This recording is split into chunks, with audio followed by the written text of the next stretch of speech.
Good morning guys, welcome to our vlog. आज मैं सुबह जल्दी उठकर अपना सब काम कर लिया, नहा धो लिया, सब कुछ हो गया और अभी उसके बाद मैं व्लॉग स्टार्ट कर रही हूँ।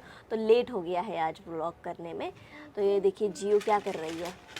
इसने मेरे नोटबुक के सारे पेजेस फाड़ दिए हैं और उसको वो पेपर मुंह पे डालती है, खाने लगी है पेपर। तो बहुत ध्यान देना पड़ता है। देखिए वो आ रही है, पता है इतने जल्दी जल्दी में मेरे चश्मे के लिए आ रही है। आधे टाइम मैं भूल जाती हूँ चश्मा लगाना, बाकी टाइम ये जियो मेरा चश्मा निकाल लेती है। और देखिए कितने स्मार्ट है, अपने से लगा रही है, मेरा निकाल के अपने चेहरे में लगा रही है।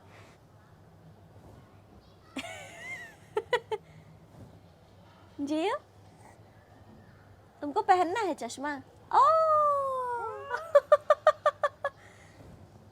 ये सब पता है कि कहाँ लगाना है, कैसे करते हैं, सब पता चलने लगा है। She is growing up very fast, मतलब डेली कुछ ना कुछ चेंजेस है उसके में, डेली कुछ ना कुछ चेंजेस हो रहे हैं, डेली कुछ इम्प्रूवमेंट्स है, मतलब हर दिन एक माइलस्टोन है। जो देखिए शेरू और जिया का बॉन्ड अच्छा है, सिम्बा को उतना ज़्यादा लेना देना नहीं रहता है, वो अपना आराम से अलग रहता है, दोनों के बीच में नहीं पड़ता है। ये दोनों का जो बॉन्ड है वो बहुत ही आउटस्टैंडिंग बॉन्ड।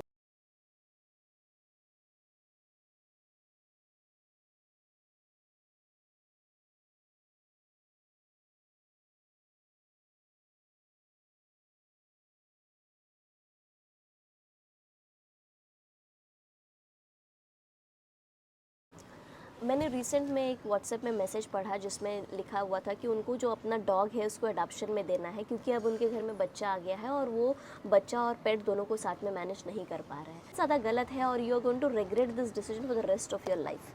क्योंकि मुझे लगता है कि जिस बच्चे को आपने बचपन से बड़ा किया है, आपने उसको खाना खिलाया है, एक अपने घर में उसको जगह दी है, अपने दिल में उसको जगह दी है, और अचानक से आप पे कोई रिस्पॉन्सिबिलिटी आ गई जिसकी वजह से आपको लग रहा है कि अब आपको ये पेट नहीं चाहिए है, तो ये मतलब आपके लिए तो डिफ़िकल्ट होने ही वाला है, उसके साथ उस पेट के लिए इतना डिफ़िकल्ट हो जाएगा क्योंकि वो सर्वाइव कर ही नहीं पाएगा। अगर आप उसको किसी और के घर में देते हैं तो आपको नहीं पता है कि वो आप उसका ध्यान कितना अच्छा रख पाएगा, रखेगा कि नहीं रखेगा, नहीं पता है आपको। और अगर आप उसको गिव अप करके रास्ते पर छोड़ देते हैं, जैसे कि बहुत लोग करते हैं, एज हो जाती है डॉग की तो छोड़ देते हैं, बीमार हो जाता है तो छोड़ देते हैं, मतलब मुझे तो सोच के भी हैरानी होती है कि जिस बच्चे को आपने इतने टाइम तक अपने साथ रखा और अचानक से आपका मन भर गया तो आप उसको छोड़ के रास्ते पे भटकने के लिए छोड़ देते हैं।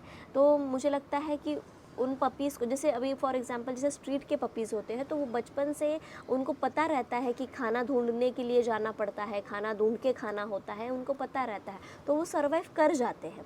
लेकिन हमारे जैसे जैसे शेरू सिम्बू है, उनको घर में हमेशा से रहे हैं, अचानक से इनको अगर बोल दिया जाए कि रास्ते पे आप जाओ, खाना अपने से ढूंढो खाओ, तो इन लोग तो सर्वाइव ही नहीं कर पाएंगे। ये तो मुझे लगता है बचेंगे ही नहीं। अगर इस तरह से हम सोचेंगे तो किसी भी रिस्पॉन्सिबिलिटी का आंसर ये नहीं हो सकता है कि इनको गिव अप करना है, मुझे ऐसा लगता है।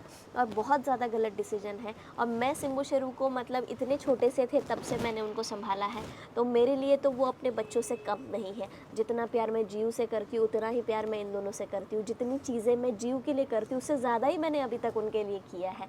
तो मुझे ऐसा लगता है कि giving up your dog for any reason is not the answer to any problem. वो सिर्फ आपका प्रॉब्लम बढ़ाने वाली है, आपके सर पे एक बर्डन बना रहेगा कि आपने एक डॉग के साथ ऐसा किया है। पर मुझे लगता है कि ये आपको नहीं करना चाहिए।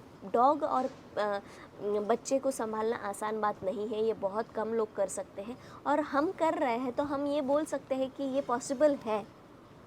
आपको क्या करना है कि आपको ध्यान देना पड़ेगा घर के अंदर।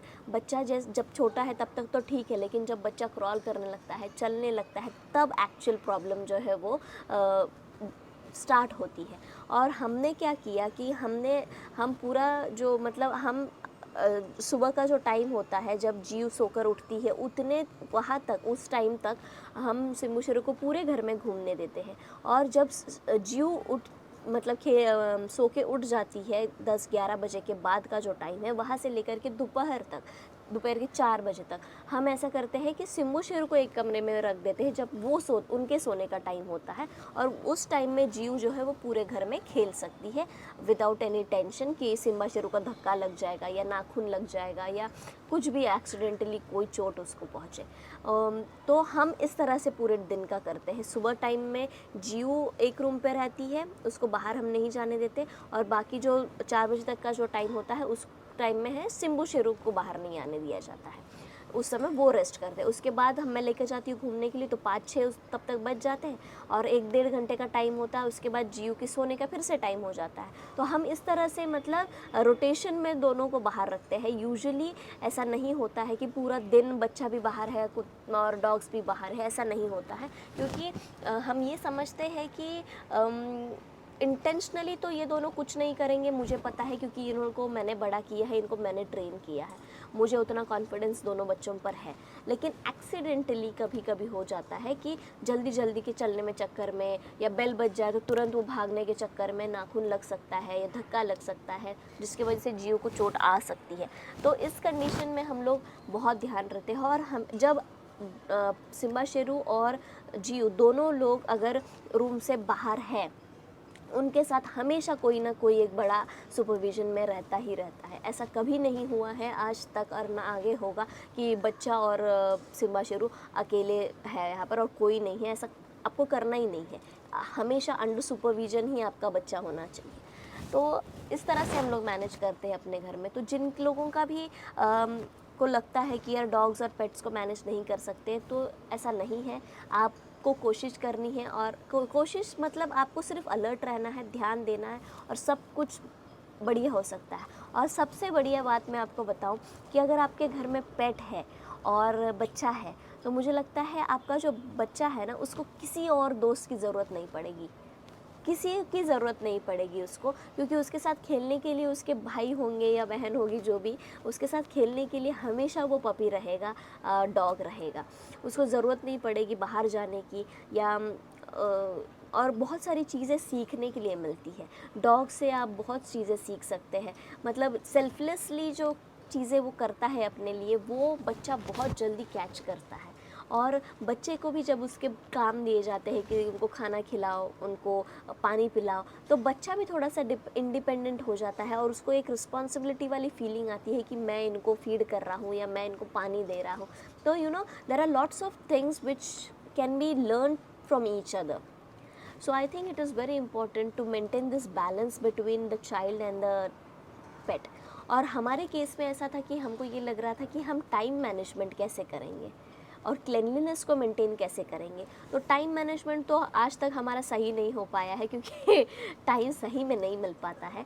आपको जो फ्री टाइम मिलता है तो आपको उनको घुमाने के लिए लेके जाना पड़ता है, फिर आने के बाद उनको खाना खिलाना पड़ता है, उनकी एक्टिविटीज़ में ध्यान देना पड़ता है। तो टाइम का इशू आपके साथ डेफिनेटली हो सकता है। और ये भी होता है कि आपको बाहर जाने के जो आपके प्लान्स होते हैं उसके अंदर भी एक हर्डल बनता है। I agree to that, but if you have bought a dog you have to bear with it. और हम कर रहे हैं मतलब, और अगर ऐसा हो कि हमको जाना ही है और ऐसे प्लेस जाना है जहाँ उनको नहीं लेके जाया जा सकता, तो हमें उन्हें हॉस्टल पे हम उनको रखते हैं। अब ऐसा भी नहीं है कि आप डॉग लेकर आ गए हैं तो आपको मतलब बाकी दुनिया में आपको कहीं कुछ करना ही नहीं है। नहीं, ऐसा नहीं होता है। बहुत अच्छे हॉस्टल्स भी होते हैं जहाँ पे बहुत अच्छे से ध्यान रखते हैं। हाँ, थोड़ा सा पहला दिन उनका जाता है difficult, but after that even they get that space, because वहाँ पे उनके जैसे और लोग होते हैं तो वो जेलअप हो जाते हैं और उनका एक ट्यूनिंग बन जाता है। तो आप वो कंसिडर कर सकते हैं। अच्छे हॉस्टल्स भी अवेलेबल है जिनको आप कंसिडर कर सकते हैं। और उसके अलावा मुझे लगता है कि अगर आप कहीं पे जा रहे हैं जहाँ उनको लेके जाना आपका पॉसिबल है, तो वेल एंड गुड, आप लेके जा सकते हैं उन्हें। तो ये सारी डिफ़िकल्टीज़ आती है, तो इसीलिए मैं जब भी बोलती हूँ कि पेट लेना है तो आप बहुत ही कॉन्शियसली डिसीजन लीजिए। तो ये उसी का एक रीज़न है। And I think it is not impossible to handle a child and dogs, big breed dogs like Doberman, और वो भी दो। So everything is manageable. अगर आपके दिल में उनके लिए जगह है तो आई थिंक सब कुछ पॉसिबल है। और जो भी लोग अडॉप्शन के बारे में सोचते हैं या गिव अप करने के लिए सोचते हैं, तो एक बार आपको उनका जो जब लेकर आए थे आप जब, तो वो वाला फेस आप याद कर लीजिए। मुझे नहीं लगता कि उसके बाद आपकी हिम्मत पड़ेगी कि आप उनको किसी और को हैंडल कर दें या गिव अप कर दें। और बस एनिमल्स को सेव करिए, उनको हेल्प करिए, उनको खाना दीजिए।